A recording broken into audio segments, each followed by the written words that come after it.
So today I want to talk about the Devil's Punchbowl out of Natchez, Mississippi. During the Civil War, the African Americans were freed from slavery, and Natchez went from a population of about 10,000 former slaves to about 120,000 overnight. The city felt that it was completely overwhelmed, and as a result, Union soldiers basically opened a concentration camp.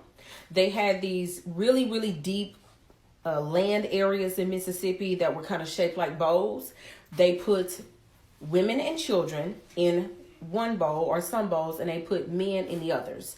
They basically forced the men to work to death, and they starved them as well. The women and children had walls built around them so that they were not able to get out. They died from massive diseases.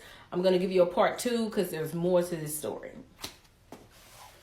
So part 2 of the Devil's Punchbowl in Natchez, Mississippi. So when these people died down in these punch bowl areas, they were actually not moved. They were not allowed to be buried. So basically people were dying, and bodies were just dying on top of bodies. And these people were having to watch other people starve to death. And to this day, there are still bodies down there. Those bodies, those 20,000 bodies, nobody was ever buried. And if you go to Natchez, Mississippi, you can see the deep dugouts. So you can see those actual punch bowls. The very strange part about it is there are actually plantation homes that line this road that sit in front of and next to the punch bowl.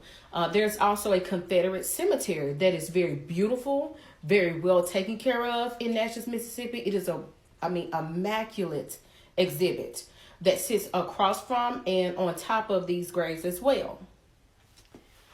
Part 3 of the Devil's Punchbowl. So while these plantation homes have become bed and breakfast places, and this Confederate cemetery is immaculately beautiful, there is actually no recognition. There's no marker. There's no nothing that indicates where the Devil's Punchbowl is. We were able to find it whenever an older man actually pointed it out and told us about it, and told us that there is no marker.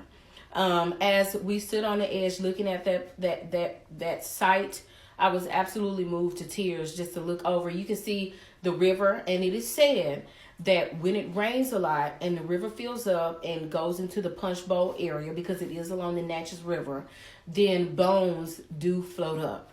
There are peach trees that actually grow in this area, but nobody will eat the peaches because they know it is fertilized by the dead bodies of African Americans.